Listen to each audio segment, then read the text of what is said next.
Hey everybody, and welcome to the season finale of Bearcat Update. Today, I'll be updating you on how the seasons are looking for our fall sports. From cross-country running at the national championships to a sit-down with the men's basketball coach, we've got a lot to cover, so let's get right into it.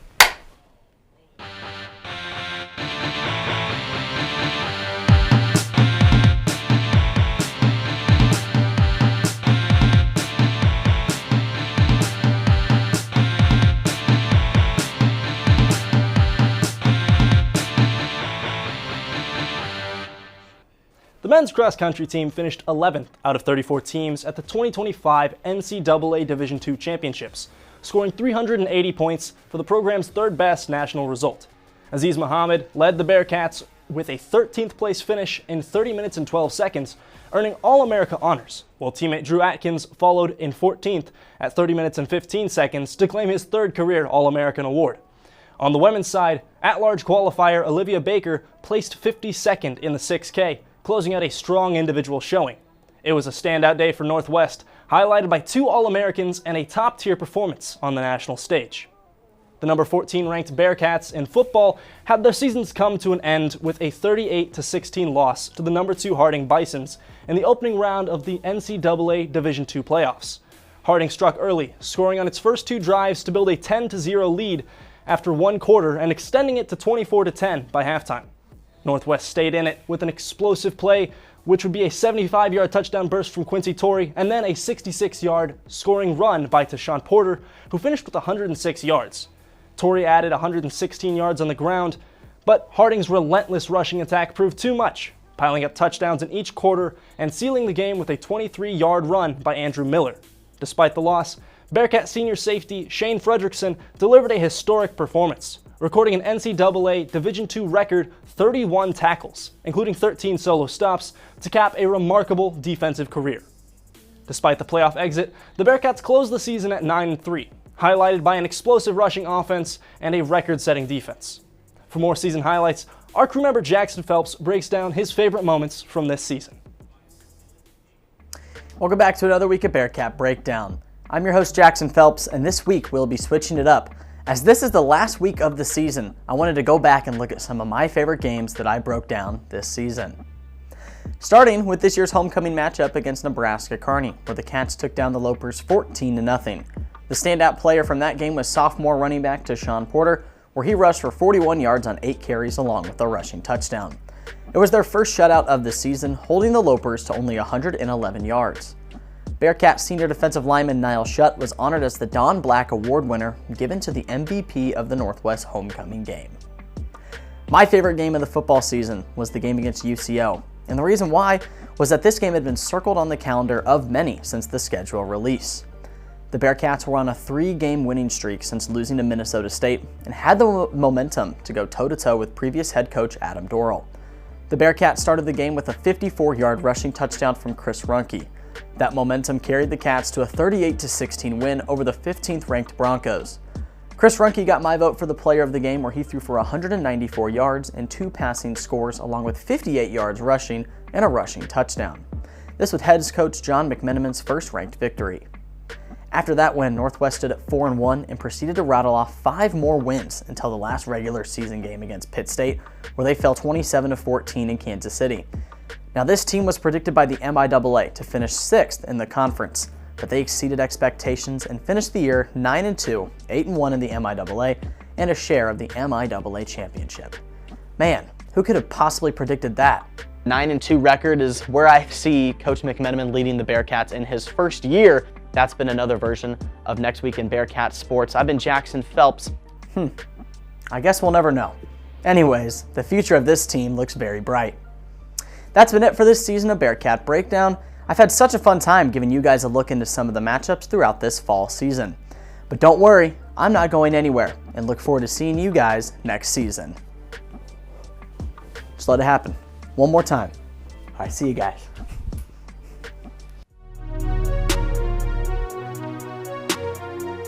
Thanks, Jackson.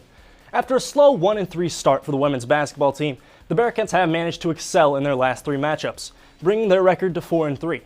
In their most recent game, the team dominated in a 70-44 home win over William Jewell, securing its 3rd straight victory and 5th consecutive at Bearcat Arena. The Bearcats forced 23 points off turnovers and held the Cardinals to a season-low 44 points. Bailey Birmingham and Andrea Loprieto led Northwest with 15 points each, while Kirsten Huck added 12 with 4 threes and Boston Wand grabbed 10 rebounds. Northwest established that tone early, leading 41-22 at halftime, and they outscored WJC 20-9 in the third quarter. The Bearcats will look to keep their momentum heading into their home matchup against Graceland. Now, to start the 2025 season for the men's basketball team, it has been outstanding so far under their second-year head coach Matt Keeley. The Bearcats finished last season 6-22, but are already off to a 6-2 start. On top of that, the Bearcats are 2-0 at home after an 0-10 home finish last year. Under the direction of Matt Keeley, a trio of seniors made of Aiden Gare, Matthew Mays, and Royce Williams have carried the team to a strong start. Most recently, the men's basketball team dismantled York College 97-59. The Bearcats controlled York all night, grabbing 53 rebounds, 13 forced turnovers, and 15 threes, while getting 44 bench points. They led 41-22 at halftime, and later in the second half, the Bearcats broke the game open with an 18-2 surge, capped by free throws from Trey Moala, a Matthew Mays dunk, and a fast break layup from Aiden Gare. Northwest now turns its attention to the start of MIAA play Tuesday at Missouri Western. For more on basketball, our crew member Gabe Porter talked with junior Obasohan about his journey to Northwest and connection to a Bearcat legend. My name is Obasohan. I'm from Antwerp, Belgium. I'm a transfer from University of Hawaii. I ended up here because I had connections with a former player, Trevor Hudgens, who played here, and we played together in France, and that's how we kind of got connected to Northwest.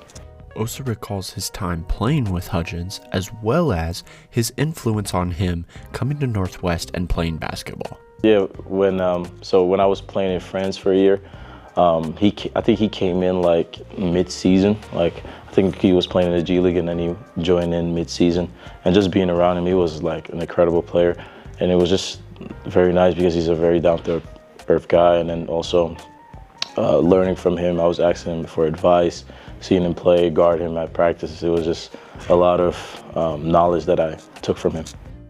Hudgens had a successful career at Northwest, including multiple Outstanding Player of the Year awards, MIAA Player of the Year awards, as well as multiple conference championships. His success like this influenced players like Osa to become a part of a special program.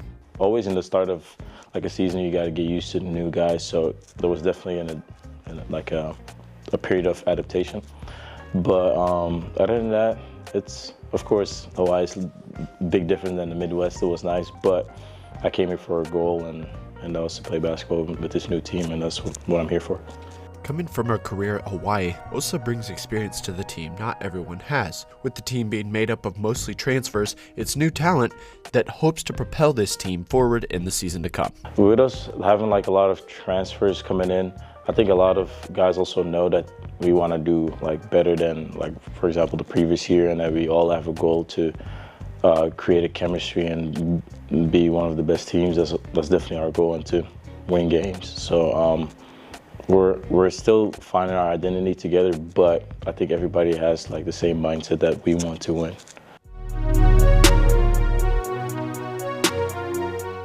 Thanks, Gabe. We're going to take our final break of the show.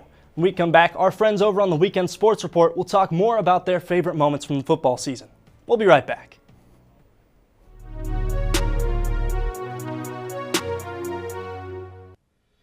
Here at Tower Yearbook, we are a dedicated staff of photographers, designers, copywriters, and practicum students.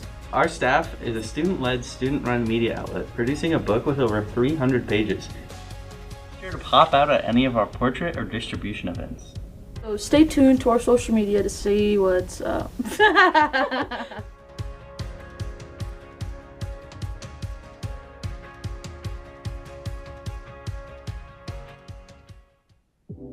Like the old saying goes, Out with the old, in with the new. New Game Plus, your new place for everything video game and tech related. With new wacky shenanigans and new packs from your new crew. So get ready, we're skipping the tutorial with this one. So watch New Game Plus right here, Tuesdays at noon on KNWT.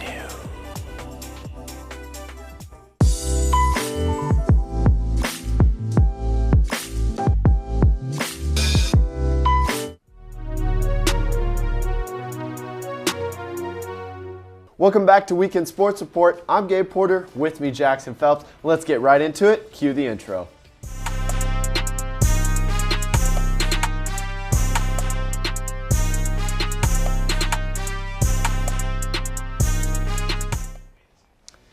You know, Jackson, we had quite this season. Football just wrapped up. Winter sports are starting to get underway.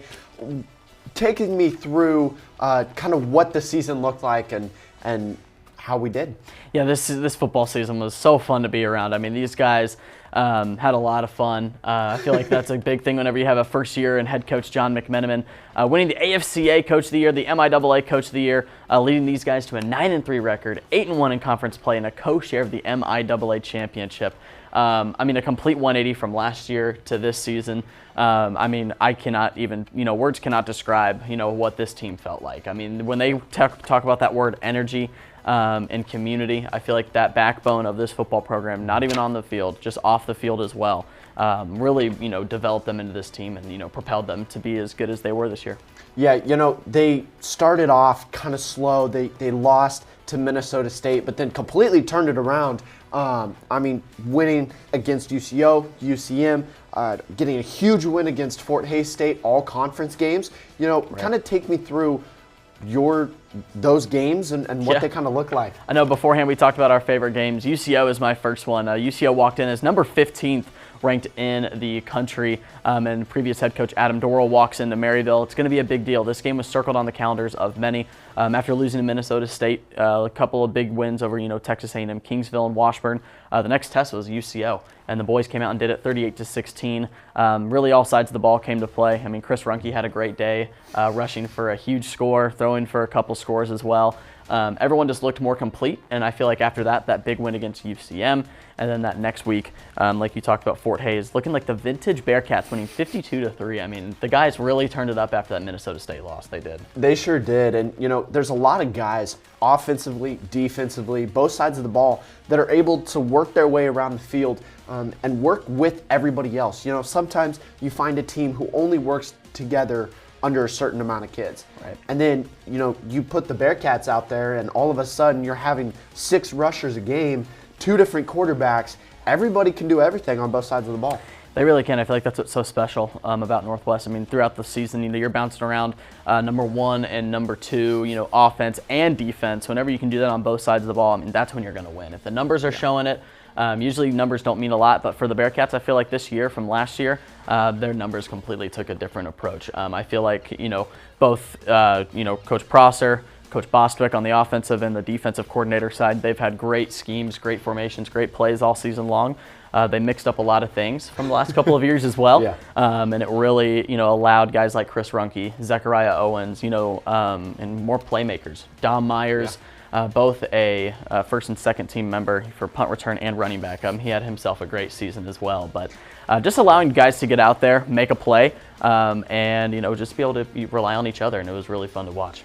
Yeah, well, another one of those guys we were talking about, Quincy Torrey, I mean, 806 yards on the season, 6 total touchdowns, averaging 7 yards a carry. I mean, he really was able to be a huge impact on the offense. Yes, he was, and that's going to be our BCU Offensive Player of the Year for Mr. Quincy Torrey. Like you said, when you average 7 a carry, I mean, that's almost a first down. I mean, like we, Quincy Torrey is so agile. He is his ability to read a block and to get downfield and to not stop running. I mean, you're going to think you have him down, but those legs are going to keep on churning. So yeah, he's been a great one. And as we flip sides, Quincy is a very young guy, but on the defensive side, it's senior Carter Edwards who's going to be our BCU Defensive Player of the Year. This guy's really been the backbone of this whole entire team. He's the biggest voice on the sidelines, biggest voice throughout the week. 85 tackles, 13 tackles for loss, 6 sacks, 2 interceptions, and 4 forced fumbles. I could go on and on about more stats, but this guy really was everywhere on that football field. He's like a little fly, he's just all over the place. And when you have someone like that who's able to make plays all over the field, all sides of the ball, I mean, that's why he's our Defensive Player of the Year, and really just able to get things going for the Bearcats. That's right. Congrats to those two. Congrats to the whole team. We're going to take a transition to my favorite segment here on the show, BCU's Plays of the Week, but rather BCU's Plays of the Year. My favorite 3 plays from this football season. Let's get it kicked off with play number 1. Here on play number 1, it's our offensive MVP, Quincy Torrey, doing what he does best, and that is getting in the end zone. So far, like right here, this is that game against UCO, number 15. I mean, they're driving throughout the game. This is just one of many touchdowns scored in this game. But Quincy, like we said, his ability to read the blocks downfield, I want to get a pause right here. When you look at the downfield motion, this is just a halfback inside drill. That offensive lineman is supposed to swing outside. And that's what Wes Merriman is doing right here. An all MIAA selection, doing what he does best over there by you, Gabe, is Reese Trammell. These guys, their job is to run outside with Quincy, push somebody, and that's going to separate them. And, I mean, as you see, open space. The ability to have that space. I mean, this offensive line this year, only 15 sacks through 12 games. They were the sole reason why this team rushed for over 3,000 yards and had over 200 averaged a game. You can't really talk about skill right here, even though, yes, Quincy possesses it, but I feel like it's all that offensive line as we watch this play out. It just completely opens up and allows Quincy to score there. Yeah, like you were talking about, that O-line just opening it up, finding the gaps, wide open spaces. That's all we're seeing. So we're going to go ahead and move on to the next play. This one's going to be a run by Zechariah Owens. He finds the outside edge and whoop, right into the end zone. There he goes for another Bearcat touchdown. So let's take a quick pause right here. They're beautiful. So you've got Wes Merriman, you've got Reese Trammell over there creating blocks for Zechariah to go ahead and find his way from the pocket. So, he starts over here, works his way outside, finds wide open grass out here, making his way outside, breaking off that outside edge right into the end zone. Right there, and you see on this left side when we let that play out, Donovan Anderson as well. I mean, these blocks downfield, again, the Bearcats do a great job at getting in front of the defenders and allowing a big play, and this is another sole reason why that rushing attack is so good. Taking a look at play number 3 here on the year, this is a great defensive play by our defensive MVP, Mr. Carter Edwards. He's getting one of his 2 interceptions here. This is against Emporia State a little bit later in the season. This is a play-action play over the middle, and just the ability for Carter Edwards to just get up the field. It's just his ability to be on the field. I want to just take a pause right here, actually. I know you guys cannot see it. This is a really fast-moving play, but if you we'll let it play out here. But over here in the middle, where Carter Edwards are, there is a crossing route. It almost looks like he wants to go to this receiver right here. Again, he's just trying to just zip it by. It's a play action. His job is to try and draw Carter Edwards off here to make sure he goes with the running back so he can zip it over the middle. But come on now, don't throw it Carter Edwards' way. He's going to get to that ball no matter what. So as we let this play out, we see that Carter Edwards jumps on it, and he gets a good return too. He sets the offense up within the 5-yard line. Just another reason why, this team is so special, both offense and defense. Yeah, he even faked out the cameraman, Tyler Stewart. Big shout out to him, trying to get that play. Faked him out a little bit. But Carter Edwards, just one of those guys who's really able to make a good read on the quarterback, good read on the ball, and make plays on the ball. That's what's important, and he's able to do just that. Man, what a special year this has been for this football team. Well, this has been the Weekend Sports Report. Thank you so much for a great year. We're going to take a break. When we come back, Hayden is going to end out another season of Bearcat Update.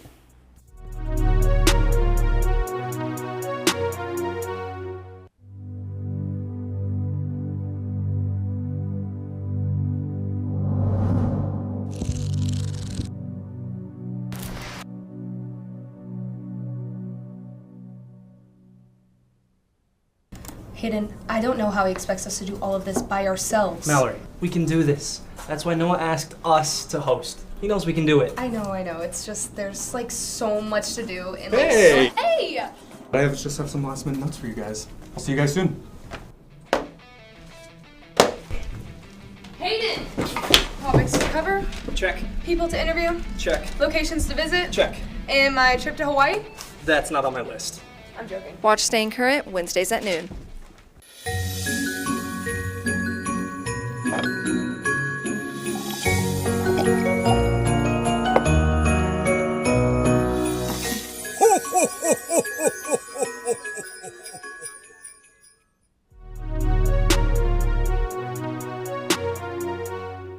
Welcome back to Bearcat Update.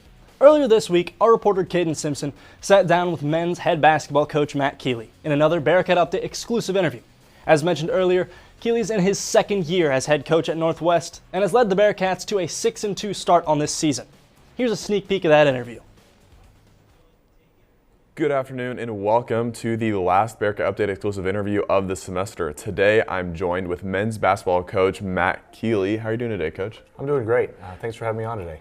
All right, and so you have coached at multiple programs, even helping build up one from scratch at Ottawa University. What aspects from those experiences are you most excited to use in your second year here at Northwest? Yeah, it's as a lot of coaches, you know, as you get into the profession, usually it requires some moves to start with. But most recently here, having been out at Ottawa, Arizona, was a super unique experience starting a program that hadn't existed before. You know, I think while that isn't certainly the situation here at Northwest with a lot of great, you know, pride and tradition, there are some similarities that I can lean on just from, you know, having a new roster and that kind of being the deal in these days where there is a little more roster turnover than there was maybe 5 or 10 years ago. So trying to work on, you know, just as we bring new guys into the program, building relationships as quick as we can, putting a team together as quick as we can, and you know, urgency is certainly a part of that. And Northwest has a championship culture. You know, they've had several basketball championships or football championships. What last year, in your first year, did you see that really like, you were like, this is the place to be? Yeah, I think, you know, as an outside looking in, you know, you hear the story of you know, how special of a place Northwest is. I had previously, you know, coached as an assistant coach in the league, and you know, you see that, and you know, you see it on the floor, and culture wins, and the T-shirts, and all that stuff, and has certainly been a part of the men's basketball program. But you know, I feel like not just the athletic department, but just even the whole university takes great pride in that. And so, you know, it probably boils down to, you know, and we've used this tagline, you know, as we've gone into recruiting for not only this year's team, but just even the future is, you know, great people make great Bearcats. And I think that's what's been evident to me, you know, whether that's administration or professors or, you know, teachers or students, you know, it's just really fun to be on campus because you're surrounded by great people. And, you know, that's something that we want to, you know, take the baton of and know that that's existed in the past and keep that true in the present and, you know, hand it on to the next crew too.